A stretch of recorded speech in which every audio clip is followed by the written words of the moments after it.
Hi guys. This is a new kind of video that I'm considering making into sort of a mini-series as the course of the league goes on with all of the different builds that I want to play, because I do have a handful of them. And what I'm going to do here is I'm simply going to go through the process of theory crafting a build from the ground up. You see I have nothing selected on this tree or any itemization or skills or anything like that. I do have a core idea of what I want to do, so I have some guiding principles for how I'm approaching this. I'm not randomly clicking skills and such. But yeah, I have a core idea, and I'm going to try and build that from the ground up and do all the theory crafting here in this video, which may end up meaning the video is something like 20, 30, maybe even more minutes long. Though if there is any like significant downtime where I'm just sitting here hemming and hawing, I may cut that around. So if you see a little bit of a jump here or there, it's just because I sat there for a little while thinking to myself about something and didn't say anything too useful, so I cut over that to the point where the decision was made. But yeah, the idea with this series is, one, simply to try and still be entertaining. That's always what I'm trying to do here. And two, try and be a little bit educational and give you guys a very nitty-gritty look at how I go about theory crafting a concept. And because of that, because I'm starting essentially with just a concept, just a loose idea, and I haven't tested it or anything like that, this is not something that's meant to be taken as any sort of build guide. This is, I by definition, I have not made this character, nor have I tested it out yet. Some of the fundamentals that I'm building around may simply not function the way I think they do in game. That has certainly happened before with builds that I've tried to theory craft. Maybe everything works the way I think it does, but the numbers just don't line up, and it doesn't end up being a particularly good build. This is not necessarily going to output a really, really nice top tier build, but that's just kind of how theory crafting works, Not everything that you come up with is necessarily an excellent idea, or sometimes it is a good idea, but there's simply not enough support for it in the game, which arguably makes it a bad idea, but maybe it'll become a good build later if GGG adds more tools that kind of concept can leverage. That's that sort of thing. So just be forewarned that what I'm theory crafting today and anything I theory craft in this series may not end up being a build I play, and may not end up being a build that's any good even if I do play it, because not every single idea I have is a good one. Anyways, so the core concept that we're working with here, let's get started. Let's dig into it. We're going to be using Phantasmal Frostbolt. I'll put the alt quality over there. And where is Frostbolt? I did mention this on Bayclast. An update has been downloaded. Let's do that so I don't get yelled at in chat for the updates over and over again, because I'm sure people are going to be yelling at me. Not in chat, in the YouTube comments. But you could come yell at me in chat if you wanted to. And I actually am thinking I'm going to be doing a Scion for this, but we may change that around as we go. Again, this could be a bit of a longer video. Normally I try to condense the information down really quick and not ramble too much, but I may be doing some rambling sort of as a matter of necessity in this particular video. Yeah, let's default to 20% gem quality. The things we're definitely going to need: we need a Phantasmal Frostbolt. Frostbolt's, this alt quality causes the projectiles to have a chance to return to you. When they return, they can hit another enemy. However, or an enemy again. However, you can only get one hit on the initial cast and one hit on the return per cast that you do.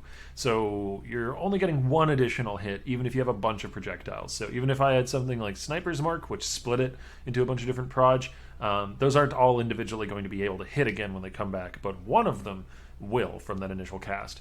Same thing with GMP. Shotgunning essentially was removed a long time ago is what I'm saying. But you do get one extra hit out of the returning proj with Phantasmal Frostbolt. And the way we're going to leverage Phantasmal Frostbolt, because baseline it's only 20% chance, we're going to be using the new amulet Ashes of the Stars, and we're going to need one with a perfect quality roll.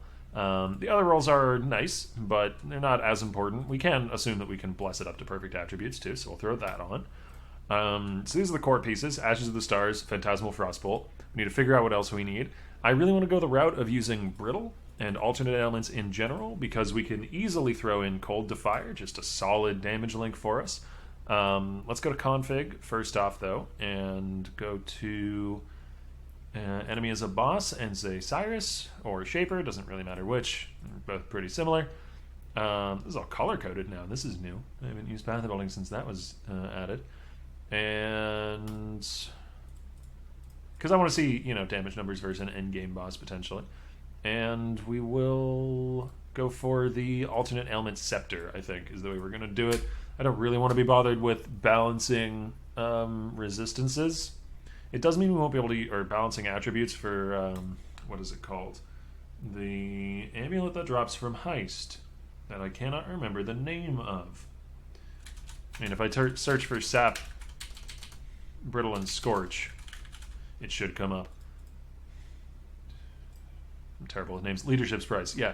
So I don't want to have to get my 2 highest attributes to be balanced to being equal, because that is a pain in the ass to do. And the only thing we really lose by not doing that is not being able to run Sap as a defensive tool, though I may really eventually want Sap as a defensive tool, so if I really like the build, I might go so far as to use a leadership's price, but I don't think initially I'm going to do that, since we have a lot of cold and a lot of fire damage just by using cold to fire in the links. And we should still have enough cold damage to shatter trash, so what we're looking for is a scepter. And we want the alternating scepter. Yep, that's the correct one. So that gives us our Secrets of Suffering.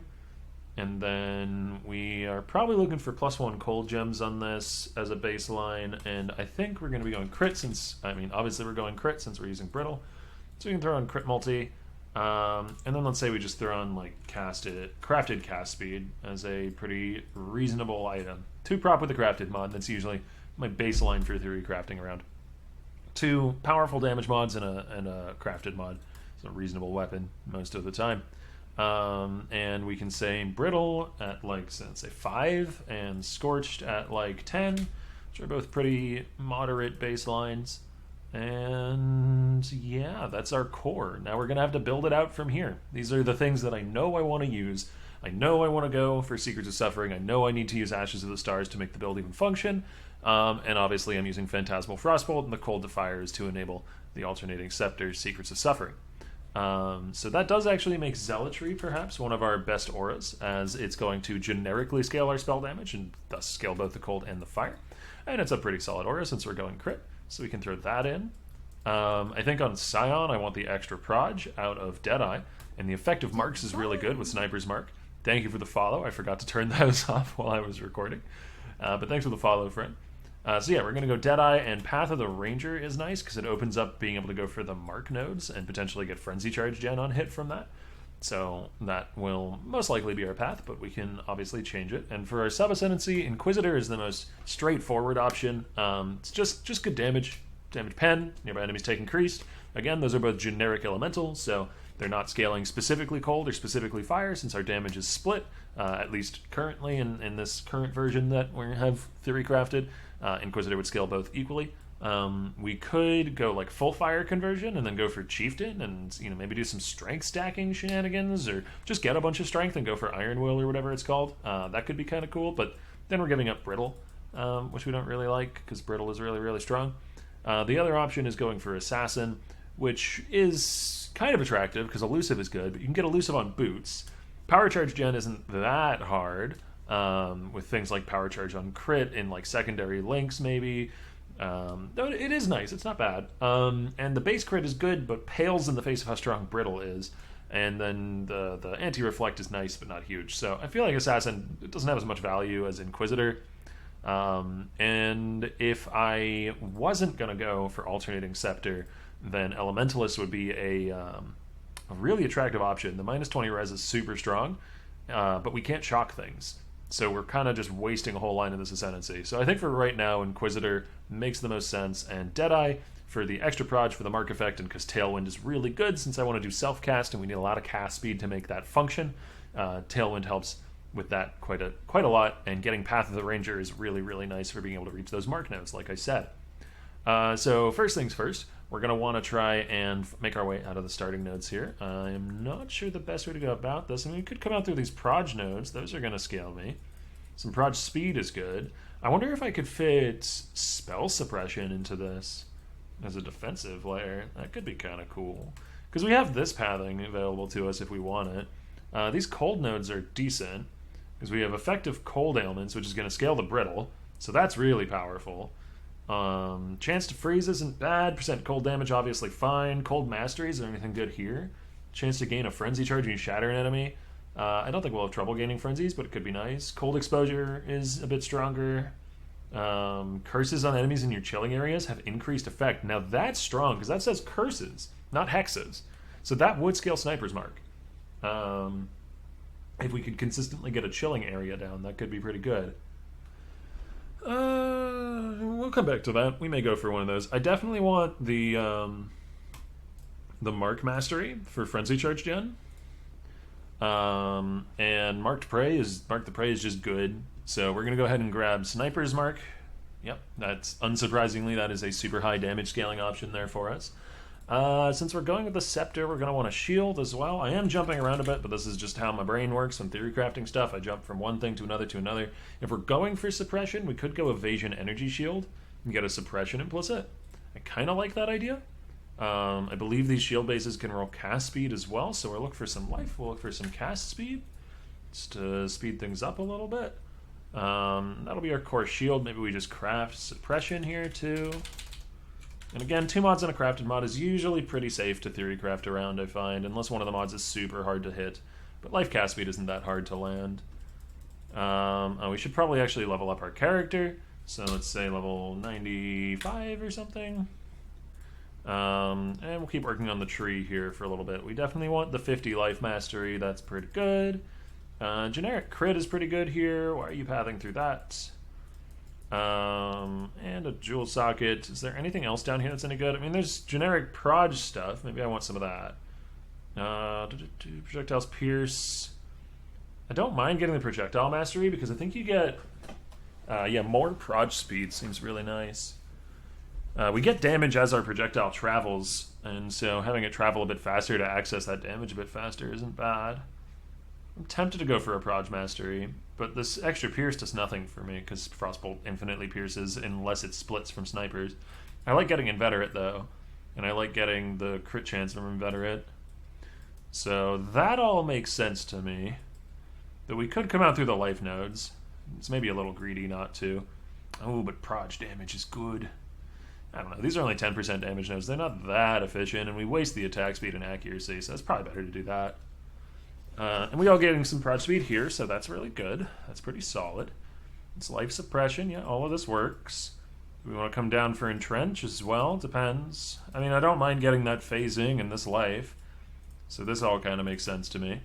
There are proj wheels down here. Maybe one of these is good. Yeah, this isn't attack projectiles. This is generic. Longshot could be good. It comes with a bunch of projectile speed, too. I just don't know how far away I'll be able to stay from bosses consistently, but it's definitely an option. That's something that I may throw into the build as I play it, because it's really hard to know how important that more proj speed is going to be until I actually play the build. It's one of the things that just requires some testing. So I think last we're going to want to get charisma, and I love this flask wheel if I can ever get it.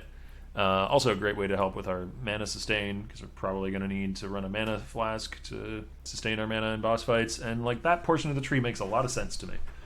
But what are we not scaling over here? So we've got our suppression from the tree on lock.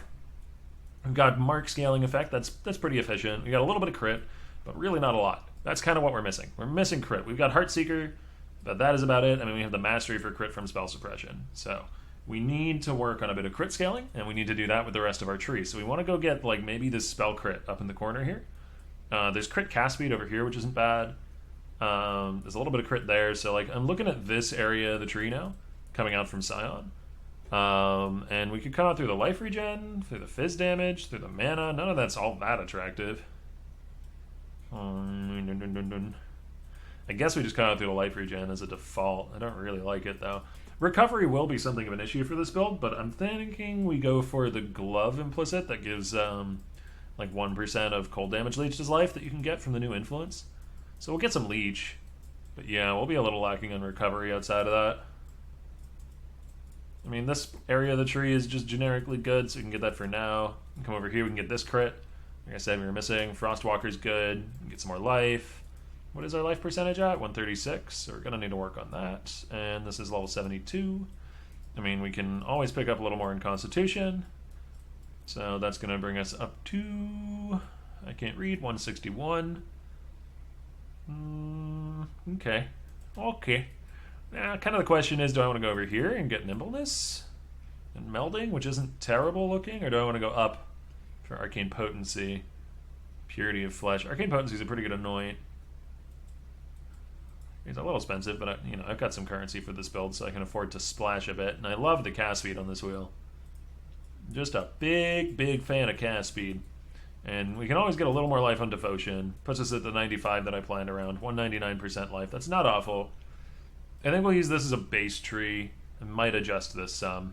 But we've got some of the core fundamentals. Like we have pretty much every tree nowadays, you need a reservation wheel just to make things work. We've got some spell suppression. I may drop one of these wheels depending on gear.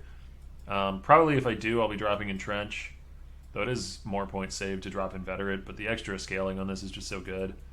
What can we run defensively? Oh, I don't need these points. I don't know why those are assigned. So it's only a 93 tree. Okay, cool. Must have misclicked. We can get a little more life.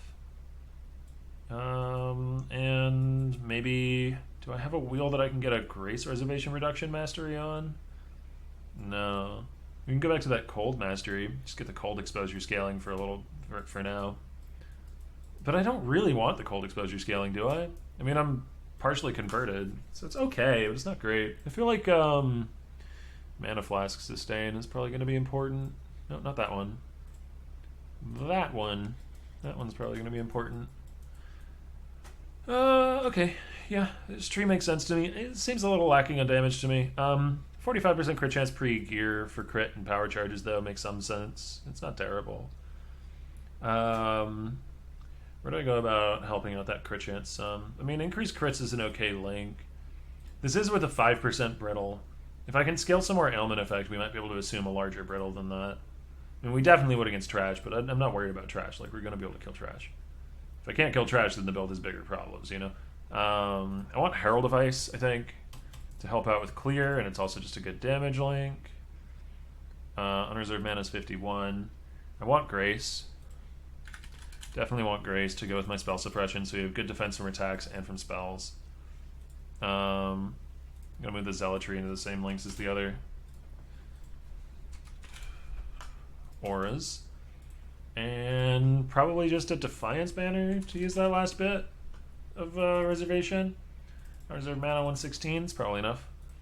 So Frostbolt. Right now we have 2 projectiles. That's something we're going to need to work with, or work on. I wonder if Pinpoint is worth it. It probably is. I don't really like sitting to cast a ton and get the Intensify stacks, but we're going to need the proj coverage while clearing, right? Alright.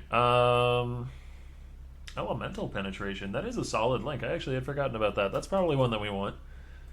So what is our 5th link going to be? Increased crit strikes, maybe? Inspiration isn't bad. Lowering the... it's generic LE scaling, so it'll scale both the fire and cold, which is good. And lowering the mana cost is solid, too. So yeah, I think we go Inspiration. And we need to find a way to gen some power charges. That would be useful. Let's, real quick, craft a couple jewels first. Cobalts, please. Let's go with Crit Multiplier for spells and life. Just some simple starter jewels. We can go for a Zealotry Watcher's Eyes. Those are cheap as dirt. So we'll throw one of those on as well. Watchers. It's not an amulet, no. Watcher's Eyes, Zealotry. Crit Strikes Pen LA Res isn't bad. Crit chance against enemies on Conk Ground would help us deal with our crit issue, though. Yeah, that's a lot of crit. And then we can assume enemies are on Conk Ground. We generate it pretty consistently. So we'll throw one of those in. Get a little bit more crit going on. Enemy on Conk Ground. Where is that? Oh, gosh. All the way down to the bottom. There we go. And I probably want a Frost Bomb or a Wave of Conviction, right? Oh, Herald of Ash is neat. I wonder if I can do Herald of Ash instead of Herald of Ice. That'd be a little better. It's probably not. Throw in the Frost Bomb, though. DPS is not looking too incredible yet, but that said, we don't have Intensify stacks up, so if we throw a couple of those in, we're looking at, what, 250,000? And we have...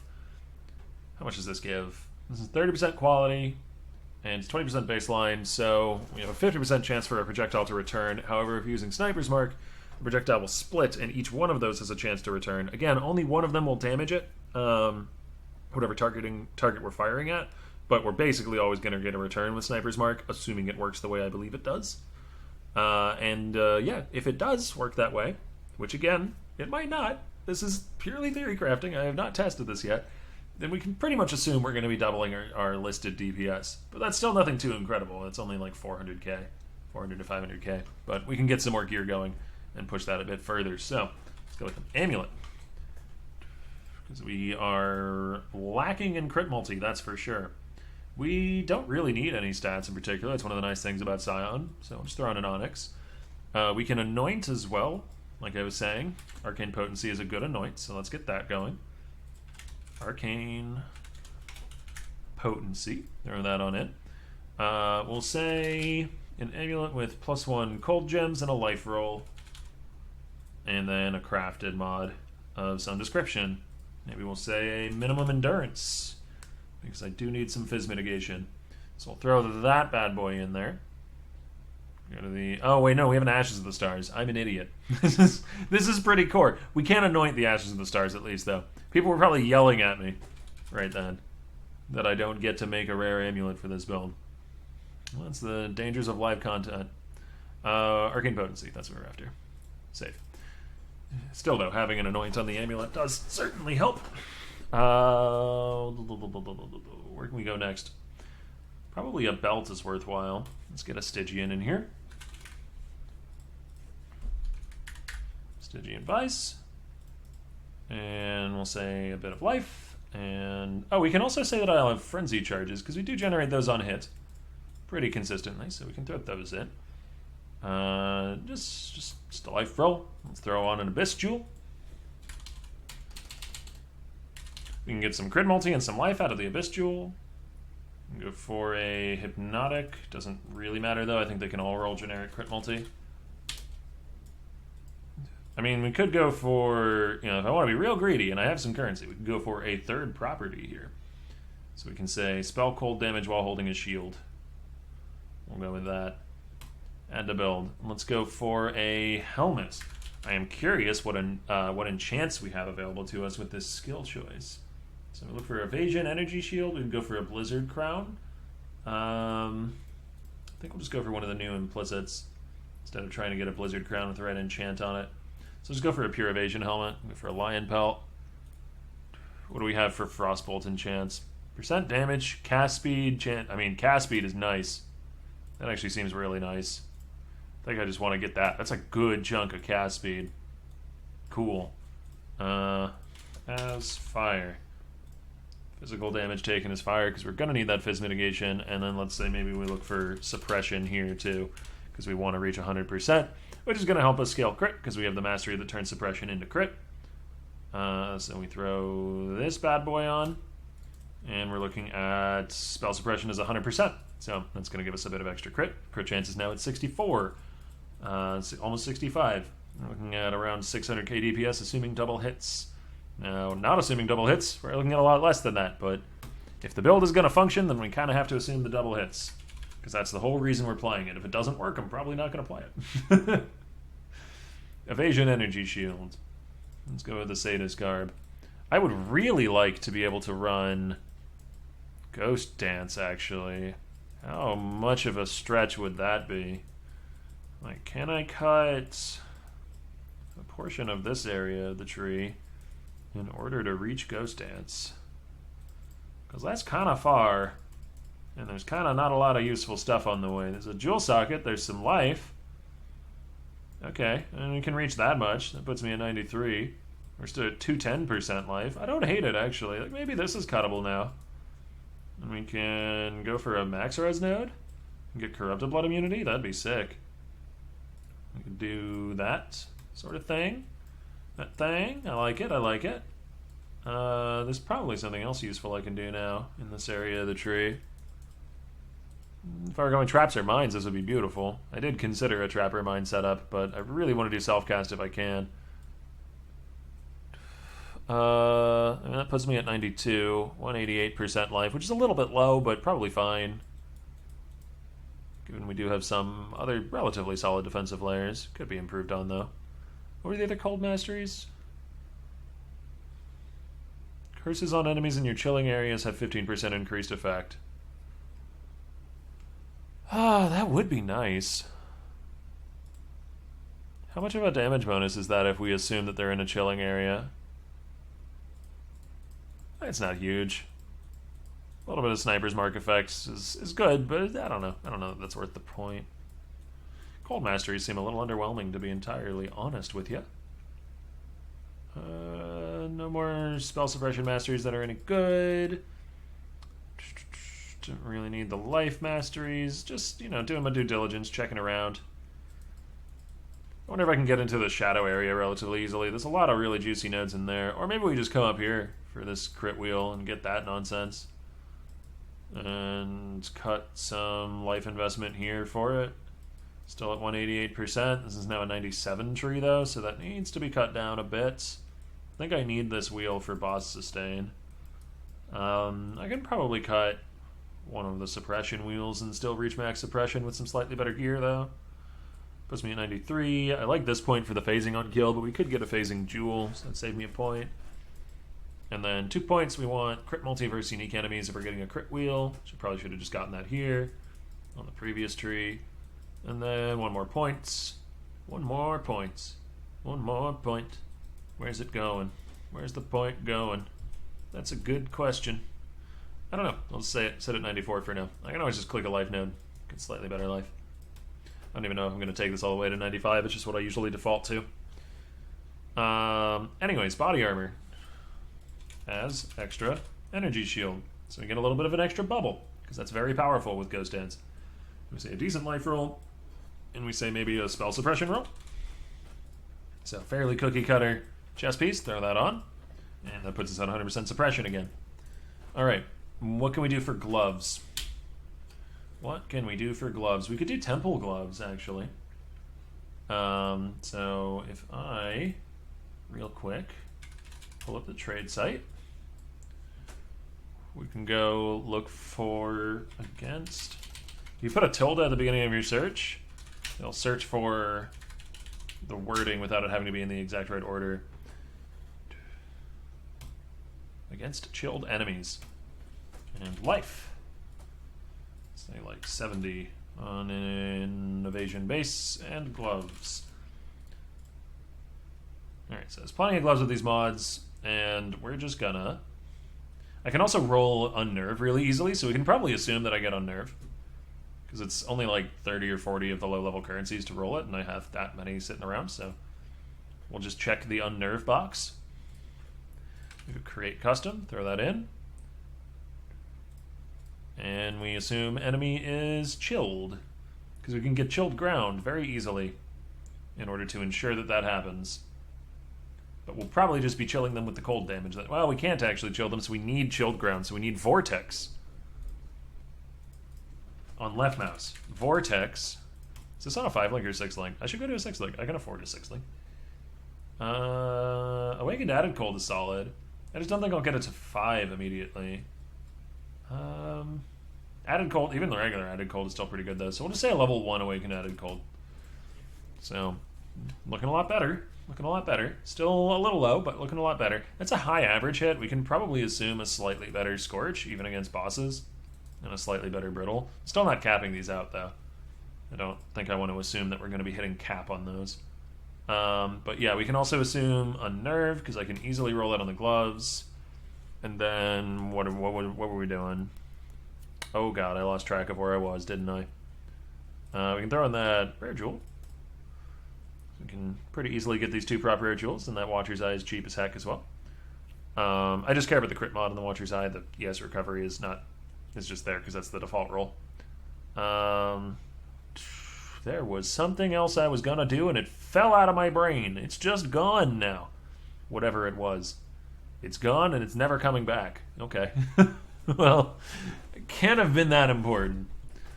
I'm mad at myself. What the hell was... Where did it go? Why is it gone? Yeah. No, it's completely gone. What's our life totals and energy shield looking like? Just under 6k life with a 1k energy shield bubble. We have 16k evasion. We could use a little more, but that is without flasks. We have 100% spell suppression. What else do we have? We need cold damage leech, which I can get on a ring. I can get that on a delve ring. So that's probably where we want to try and find that. so that I have some decent form of recovery. But I think recovery will be this build's biggest problem. Cold damage leech on a ring. And this is just easier than trying to build the item in Path of Building myself. I'm not necessarily going to use these exact rings that I'm searching up, but like it's just, I just want to get the stat into my Path of Building. So like this one's fine. Just throw that in so that we can see like where the leech is sitting at and all that sort of thing. So boom, throw that in there. And we probably want min endurance wherever we can find it, because fizz mitigation is going to be something we need to mess with as well. So let's just throw in one of those. Also on min endurance charges. Beautiful. And then we just need some boots and a ring, and I think we're pretty much done here. I mean, we could throw in a few more, you know, secondary gems. I think we can run a frost shield, actually. That's easy enough. Or whatever it's called. Is it called frost shield? Yeah, frost shield. So we can run that, and we can assume we're in the frost shield for the extra crit, base crit, which is pretty nice. Boop. This is with 2 stacks of intensity, though. I'm curious what the hit is without any intensity. I mean, that's still fine, actually. Also, I do have Tailwind, so I can check that, but I think it's already assuming that I have Tailwind. We haven't found a way to get power charges yet. I would really like power charges, but they're a little harder to fit in. Can you apply exposure? Why is that a checkbox for Frostbolt? I'm confused. Does Frostbolt automatically apply exposure? Did they change it at some point? No. Okay. I don't know why it has its own special box for that, but sure. And what else? There's probably something I'm missing, because I already have cold exposure from Frostbomb. Yeah. So I don't know why it's got this little checkbox here for can you apply exposure. It's a little weird. Right. Isn't the Vortex going to try and cast on the Frostbolt if we have it on left mouse? That's fine though, right? Because I just want Vortexes under the enemy. I want Chilling Ground all over them. That's what I was forgetting. That's what I was needing to do. I need an Arcane Surge. So we can do like a level 5 Arcane Surge on the Vortex. So that'll be on left mouse. That'll be up constantly, which is quite nice. And I need Unbound Ailments, I think, is what I'm looking for. No, not Unbound Ailments. What is it? Bone Chill. Bone Chill. And possibly also Unbound Ailments to scale the Bone Chill. Yeah. Because enemies in chilling areas have increased cold damage taken based off of chill effect. So that means that we'll scale a little bit more cold damage from that. So that's very useful. And the alternating scepter, Secrets of Suffering, doesn't actually turn off Chilling Ground. It turns off your ability to chill through a hit, but it doesn't turn off Chilling Ground. So we would still be able to get the Chilling Ground from Vortex, which would scale off any ailment effect scaling that we have. So that's one last thing we do want to do, actually. We need to go for ailment effect scaling on the boots. So let's get that in there. We'll go for Energy Shield Evasion. Some Fugitive Boots are fine as a baseline, but we'll probably do the new implicits. And we want movement speed. We want life. And we want to just craft on effective non-damaging ailments. You can get a higher roll than this if you go for the Redeemer influence, which is something we may eventually look for, but this is a good baseline to scale our Scorch and our Brittle a little bit. Alright, and then a ring. One more ring, and then we're good. So let's just throw in a generic, I don't know, coral ring or something. Just like life and min endurance charge. And obviously a lot of this gear will be subject to change depending on what I can buy off the market or craft myself, but this is the basic idea of what we want to put together here. There you go. So, what are we looking at? If we assume boss uptime, so we assume a couple stages on the Frost Shield and a couple stages of Intensify, we're looking at 700k DPS with the one cast, and if we're then also assuming that the return projectiles have at least one of the returning projectiles hits per cast, we can double that, and we're looking at like 1.4 million DPS, which is pretty solid, though I don't think I'm even calculating the effective chill here yet, so let's say 10. That's very conservative, because I do have element scaling, which should scale that, and it's got unbound elements. So we might even be able to get like 20 to 30 on this, but let's say 10. Yeah, I'm actually pretty happy with those numbers. I want to give this build a go. I will probably be leveling this either tomorrow or the day after, so if you're interested to see how this build turns out, do tune into the stream. I'm just going to quickly go over it once again. and cover what our defensive players are. We have 100% spell suppression. We have some Fizz Mitt from a couple min endurance charges, and Fizz taking his Ellie on the helmet. We've got the tiniest bit of block chance, but that's not too particularly relevant. We have good evasion scaling. 17k without a flask is pretty solid, and obviously we could do better if we got better evasion gear and had a Jade Flask up. We're a little bit lacking in recovery. We do at least have some cold damage leached as life, but could definitely use some more recovery. Maybe go for life gain for each enemy spell hits through Shaper Rings or Vitality Watcher's Eye wouldn't be a terrible option.